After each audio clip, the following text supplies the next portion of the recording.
Hello, and welcome back. I'd like to go to Cuba. I don't want to live there. I just, visit and hang out. They have something like 16,000 classic American cars down there that they restore and drive around. Now, part of that is because the only thing they can get are these Russian cars, I guess you'd call them. They're pretty rough. But I'd like to see that, see the culture, have some of the food. I don't know. Look around. They have like what our version of the coffee shop would be with local bands and musicians and stuff. It'd be neat. It's only 93 miles from Florida. I mean, that's not really that far away. This is doable. The trouble with that is my government won't let me go. I thought I lived in a free country. And clearly I was wrong. An interesting thing about governments, people kind of view them, this is the world over, people kind of view the government like the godlike authority that's going to control our lives. Well, you can't do that. The government said you can't. You can't own that because the government said. The government said you got to have this license and this and that and the other thing. And they are getting to where they're trying to control every aspect of our lives. But they're not God. They're not godlike. They're just people.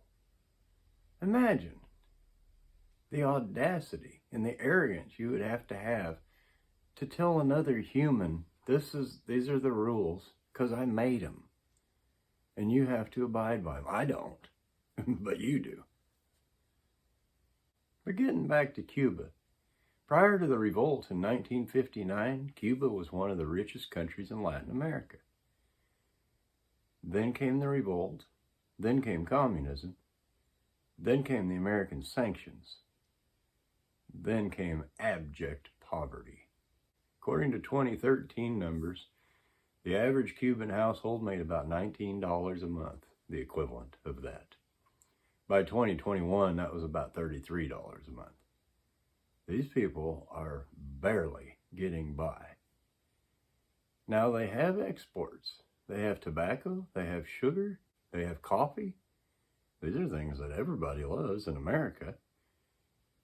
But I don't think they can sell to Americans because of these crippling economic sanctions. I mean, how long ago did this happen? Where are we at now? 60 years, 65 years, something like that? Sanctions still on them, regardless of administration. Trump renewed the sanctions. Biden renewed the sanctions. Those brown people, they can't play on our playing field. They did bad things. As if the American government hasn't done bad things. Fascinating. But getting back to Cuba. Apparently they have a rationing book.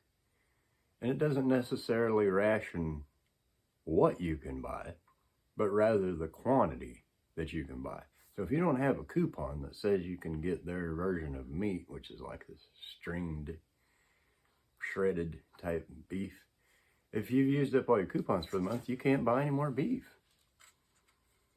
I mean, what a terrible, terrible way to live. And I don't want to live on an island, any island. Anything that you have to import your stuff for living, I don't want to be there permanently. It's like Hawaii. Or any of the other. Cuba's actually, I think, like 2,300 islands or something like that. So they're importing 2/3 of everything they need to live. That seems crazy. Now, it is a planned economy there. They do have free health care. They also have a massive shortage of doctors. And they have a heck of a time keeping in basic medical supplies. So that's not good. Now, it's no picnic to live in Cuba. And I know that not just from our slanted media or what little bit of information we get. We'll get back to that in a second. But I know that because oftentimes Cubans pile together homemade rafts out of whatever logs they can find and milk jugs and pop bottles. And they're willing to make the 93-mile trek and risk shark-infested waters to get to America. That tells me it's probably not real great where you're from. Now, I don't fault those people at all. I mean, if it's that bad and you're looking for a better life, you do what you got to do. And if you got to take the risks, you take the risks. I understand. But it's probably not that great in Cuba, not to live there. Now, this immigration and this flight of natives from Cuba became such a problem in the 1990s that the U.S. government said, here's the deal. We'll issue 20,000-ish tourist visas for people to come to your country if you'll stop these people from making the homemade rafts and coming. Then they get into our waters as if people can own water. But anyway, and then now it becomes a Coast Guard problem because they got to go out and rescue these people because the milk jugs are going flat or the sharks have broken the 2 liters. I don't know. It's a bad deal, is what I'm saying. So 20,000 visas annually. But you can't just go as a tourist. Obviously, foreign dignitaries and political people, they can go, not you, but they can go just, yeah, I got some business. I got to meet with some dignitaries in Florida. And I might buy some hand-rolled Cuban cigars while I'm there. I don't know. Maybe do some sightseeing, but that's different. That's us, not you. You can be a journalist and go any kind of public type performance or entertainment, and they will make temporary exceptions for you. Common Joe like me, I can't just go to Cuba when I want to, and I can't for the life of me understand nor accept that. I should be able to go anywhere in the world I want to go, provided I can get there and back, and I'm not inconveniencing anyone doing so. According to worldwide media experts, Cuba has one of the, if not the, least free media in the world. Very possibly true, but see, it's hard to get good information. And speaking of that, there's a gal here on YouTube called Survival Lily, and I've been watching some of her stuff. She's in Austria, and she just has a camera in her car and talks about various things going on in her country and in Europe and kind of across the globe. Heavy accent and stuff, but I enjoy it because, in a sense, it's news.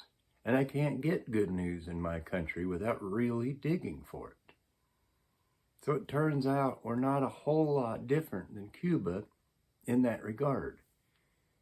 The news that comes out, the major news, is what the big shots tell them they can release. And that's what we end up with. People are making their voting decisions based on that quote-unquote news. And it isn't all that accurate by any stretch of the imagination.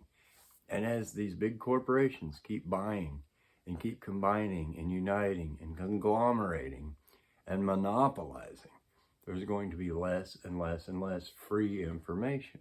That was one of the massive beauties of the internet. Now you could exchange ideas.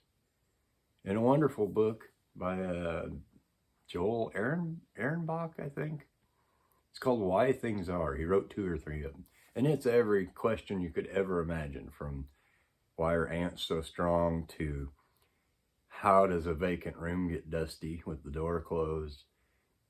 Why were the Beatles so popular? Everything under the sun in these books, just random. And they're really humorously done.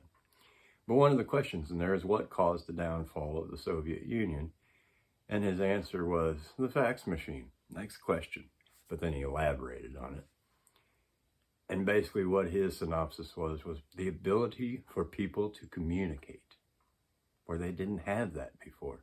And now you had the fax machine and you're dealing in business all over the world, and maybe a little note slip in on there, and then maybe a little response slip on there. This is a direct fax.